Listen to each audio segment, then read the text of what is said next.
Welcome back. आज हम लोग देखेंगे हिंदी साहित्य के जो आधुनिक काल है उसके भाग 2। इसमें हम लोग सिर्फ ऑब्जेक्टिव क्वेश्चंस पर ही चर्चा करेंगे।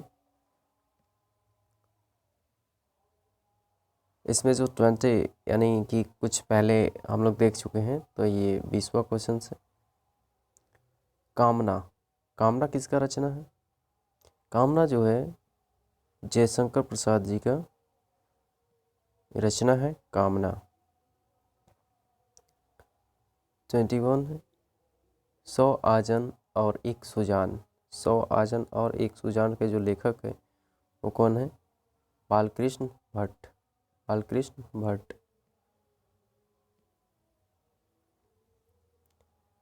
तार सप्तक के संपादक का क्या नाम है? तो तार सप्तक के जो संपादक थे वो थे अज्ञेय जी। इनका पूरा नाम है सच्चिदानंद हीरानंद वत्सायन अज्ञेय। परिंदे शीर्षक कहानी के लेखक कौन है? परिंदे शीर्षक कहानी के जो लेखक है वो है निर्मल वर्मा। कौन है? निर्मल वर्मा। निर्मल वर्मा।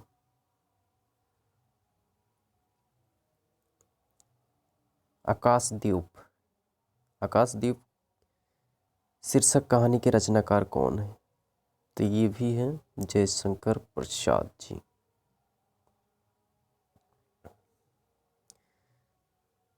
मिट्टी की ओर। मिट्टी की ओर के लेखक कौन है? तो ये है रामधारी सिंह दिनकर। रामधारी सिंह दिनकर।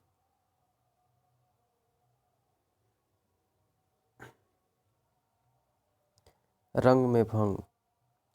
रंग में भंग। रंग में भंग किस कवि की रचना है? ये है मैथिली शरण गुप्त। मैथिली शरण गुप्त। चितवन की छा। चितवन की छा किसकी निबंध संग्रह? तो ये जो है विद्या निवास मिश्र जी का है। किसका है? विद्या निवास मिश्र जी का। ईदगाह। ईदगाह किसकी रचना है? ये जो है ईदगाह जो है प्रेमचंद्र जी का है।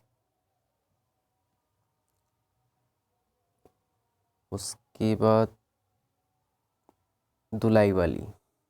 दुलाई वाली किसकी कहानी है? दुलाई वाली ये है बंग महिला का। किसका है? बंग महिला का। अनामिका। अनामिका किसका काव्य संग्रह है? अनामिका जो है सूर्यकांत त्रिपाठी निराला जी का है।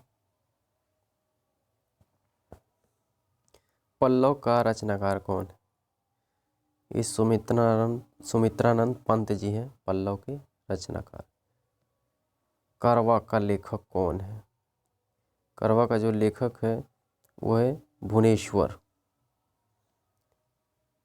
क्षयवाद का पतन किसकी पुस्तक है? तो ये जो है डॉक्टर देवराज। सिंदूर की होली किसका नाटक है? ये जो है लक्ष्मी नारायण मिश्र जी का है।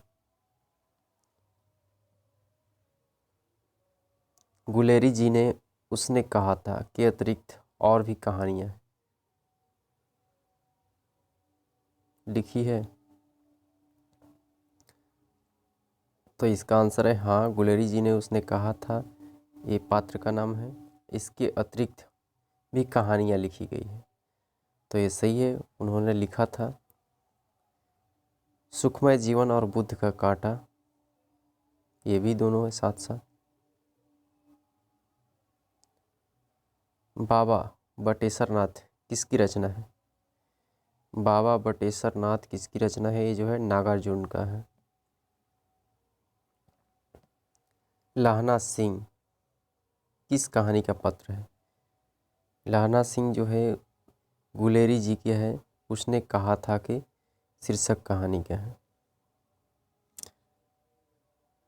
स्थूल के प्रति सूक्ष्म का विद्रोह किस वाद के संदर्भ में कहा गया है? स्थूल का मतलब होता है कोई बड़ा सा चीज और सूक्ष्म का मतलब क्या होता है? छोटा, यानी बड़ा और छोटा में जो विद्रोह है किस वाद के संदर्भ में कहा गया है, तो छायावाद के संदर्भ में। खड़ी बोली हिंदी का पहला महाकाव्य है। खड़ी बोली हिंदी का पहला महाकाव्य कौन है? तो इसका जो है प्रिय प्रवास।